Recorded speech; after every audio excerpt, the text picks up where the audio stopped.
ایک صحابی ہے، یا رسول اللہ تنگی ہے رزق کی، کوئی وظیفہ بتائیں۔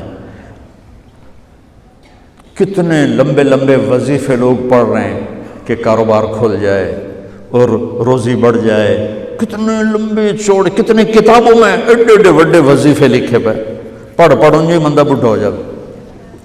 میں قربان جاؤں یا رسول اللہ آپ کی شفقتوں پر، آپ کی رحمتوں پر، سنو یہ کرو، میری بات نہیں ہے، میرے نبی کی بات ہے۔ تجربے کی وجہ سے کرو گے تو کچھ نہیں ملے گا، یقین سے کرو گے تو دروازے کھلتے دیکھو۔ کہ یا رسول اللہ ارید ان یوسع علی رزقی، میں چاہتا ہوں میری روزی کھل جائے۔ تو آپ نے کہا ادم علی الطہارہ یوسع علیک رزقک، تو باوضو رہا کر تیرا رزق کھل جائے۔ کوئی زور لگتا ہے وضو؟ تمہارے یہاں تو سردی ہوتی ہی کوئی نہیں کہ بھئی ٹھنڈا پانی ہے کیسے وضو، یہ تو ہمارے لیے مسئلہ ہے کہ بھئی ٹھنڈا پانی ہے کیسے وضو کرو۔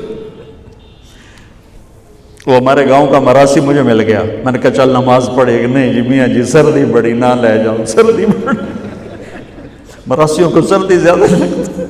میں نے کہا نہیں آج تک نماز پڑھا کے چھڑنا ہے۔ میں اس کو لے کے جب وہ ٹوٹی پہ بیٹھا نا، جو ہی ہاتھ پہ پائے، اوہ حالے وہ ٹھنڈا پانی ہے، اوہ حالے وہ ٹھنڈا پانی۔ تمہارے لیے تو یہ مسئلہ بھی نہیں کہ ٹھنڈا پانی۔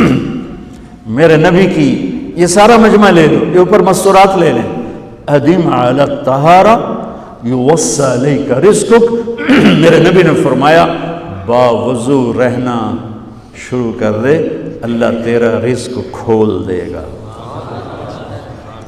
اب یہ اللہ رسول کی آپس کی بات ہے تو میری بات ہوتی تو دیوار پہ مار دو، تجربہ کرو۔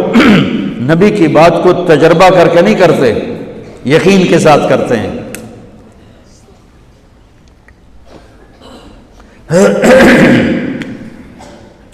ادم علی الطہارہ یوسع علیک رزقک، باوضو رہا کر۔ اچھا باوضو رہنے کے اور فائدے، اللہ پیار کرتا ہے، شیطان ڈرتا ہے، اور وضو ہوگا تو نماز آپ ہی پڑھی جائے گی، چلو یار وضو ہے 4 فرض ہی پڑھ لو۔